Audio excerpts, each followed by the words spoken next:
Hope that the event that we are having this morning will shed light on and expand the discussion and discourse surrounding the OSA. And to give the opening speech, I'd like to now call upon the C4 Center Chairman, Tan Sri Simon Sipaun.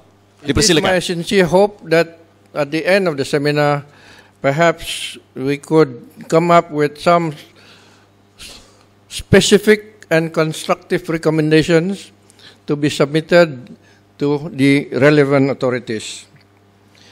C4, as you may be aware, is a relatively new organization. It was launched on the 16th of February last year, 2014. It is the brainchild of Cynthia Gabriel, the Executive Director of C4.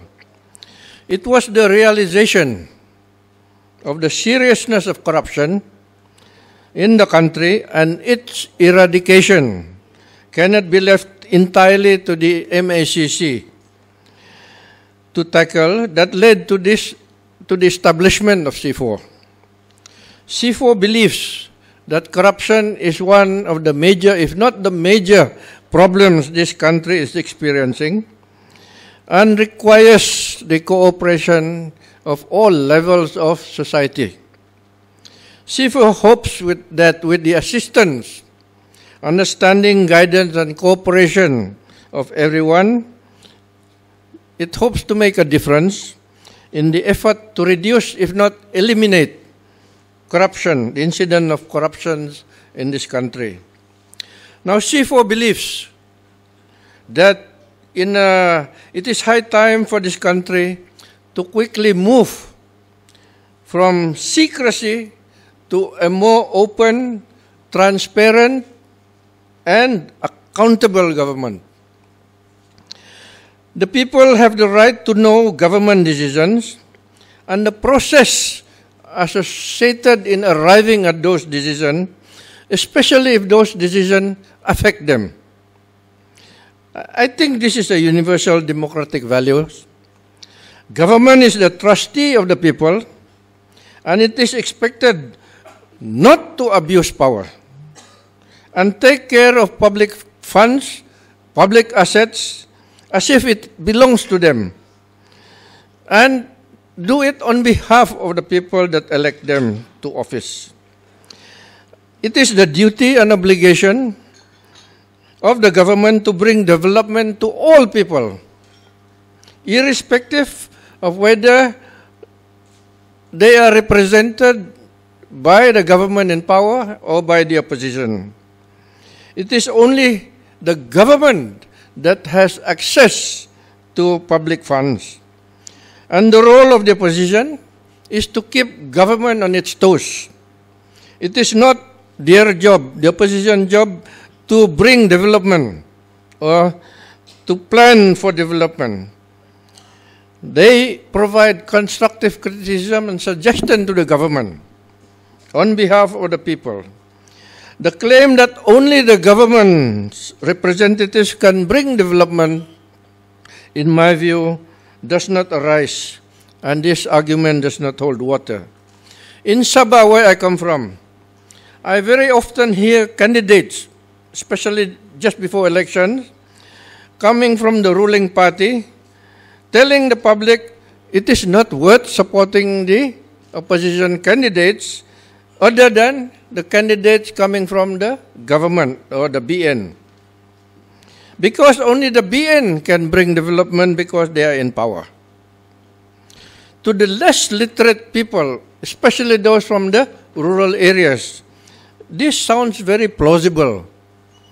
However, this state of affairs, in my view, is slowly changing as people become more aware of how a democratic system of government should operate, and they become more aware of the difference between the role and function of the government and the opposition.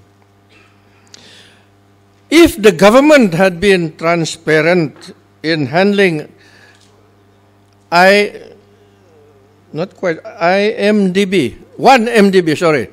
1MDB, I believe it would have not generated so much controversy, so much suspicion and attention. It had allegedly incurred a colossal loss of 42 billion ringgit, and this is a lot of money for a country like Malaysia. Many questions, of course, are being asked, but satisfactory answers are not forthcoming. This being the case, people, ordinary people, including leaders now, are making guesses, some of which could be factual, some could be not so factual. Once the government is caught telling the truth, naturally people after that lose trust and the integrity of the government become very questionable. Now, this is the consequence of the lack of transparency. The people now are more literate, more internet savvy. It is now more difficult, if not impossible, for a government to withhold the truth from the people.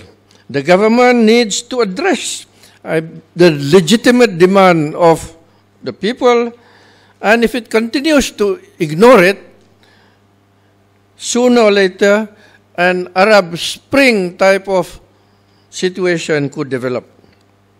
Malaysia is currently ranked as one of the most corrupt nations in the world, according to a recent survey conducted by Ernst & Young. To tackle corruption effectively, the top leadership, in my view, must show strong political will that it is serious in overcoming corruption by being not tainted themselves and seen not to be tainted. It has been said that corruption is like a dirty floor. It cannot be cleaned up with a dirty mop. The government can start by declaring assets of leaders occupying official position. All negotiated tenders, in my view, should cease. They are what I call a one-horse race. The horse will win without even moving. The value of the ringgit cannot be realized. When the government spends 1 ringgit, it should realize the value of 1 ringgit and not 40 or even less cent. The government should also pay more attention, serious attention, to the Auditor General's report.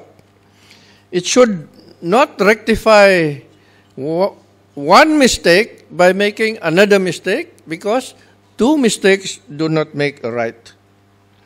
Over the last few years, I formed a habit of asking business people, businessmen, at the slightest opportunity, if they pay bribes to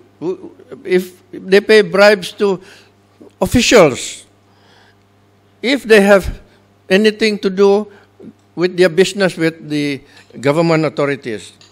I have yet to meet one business person who tells me that they don't pay any bribe. According to them, if they did not pay bribes, what will happen? The application, especially on application for development plans, building plans, there is either delayed or absolutely no news at all until what they normally call the minyak pelintir. You know, the lubricants. And lubricant also different grades. Now, in business, time means money. Then I asked them, why don't you make a report? And said, not worth their while. Because the system is so entrenched that they may get into worse problem if they start reporting, and they will even lose more. This is not what I say. I'm just sharing with you what I hear from them. And sometimes says maybe because of reporting, they may ended up being summoned in court. But one thing for sure, in the end, they say business with bribes and things like that will inflate the cost of business. And eventually, they cannot continue to shoulder the additional cost. They'll have to pass it on to the consumers and to the buyers. I must admit, ladies and gentlemen, that I am not familiar with the Official Secret Act and what it entails, and I leave it to the learned speakers to deliberate and discuss on this issue. My gut feeling is that the existence of such act is not conducive to good governance. Based on my observation, the OSA could become a convenient tool to cover and hide unwise decisions which are not reflective of public interest. Among the important features of good governance include participatory,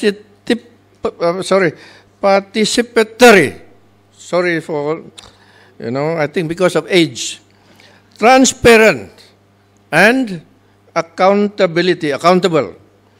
Now, in the incidence of corrupt practices will be greatly reduced, in my view, if there is transparency in the government decision-making process. It will be difficult, if not impossible, to have transparency with the Official Secret Act in place. It will make the situation worse if the law is vague and say, I am not sure how do you interpret what is top secret, what is confidential, what is restricted, etc., etc. And if the authority to classify a document would be given to any Tom, Dick, and Harry in the civil service, or wide range of public officers. So, I don't know, I'm just trying to make educated guess, if you like. I believe, this one I read in the internet, I believe that for the period 1997 to 2005, Malaysia's air pollution index has been classified as official secret. And then we are all experiencing it. So, I don't see the rationale. Maybe you, I don't know, if you are transparent, maybe people feel the tourism may be affected, I don't know. But whether you want to keep it secret or not, the fact is, it's there. This represents a truth nobody can deny, but the attempt is to deny it. Whether it has produced the desired effect, desired result, I am not sure. It will only damage the credibility and integrity of the government, and it is not, in my view, a clever way of handling a situation that affects everybody. If I had my way, I'd rather have no OSA. If it is considered really absolutely unavoidable, then it should only be restricted for the purpose of national security. And the law should clearly indicate what is secret and so on. And the authority to classify documents should be very restricted to a few relevant officials who should be guided by specific criteria. Now, in the interest of good governance, the OSA should be repealed and replaced with the Right of Information Act. This will give the government little choice other than being transparent, participatory, and accountable in its dealings. Ladies and gentlemen, with these remarks, I wish everyone an interesting, informative, and hopefully an enjoyable seminar. Thank you for your attention.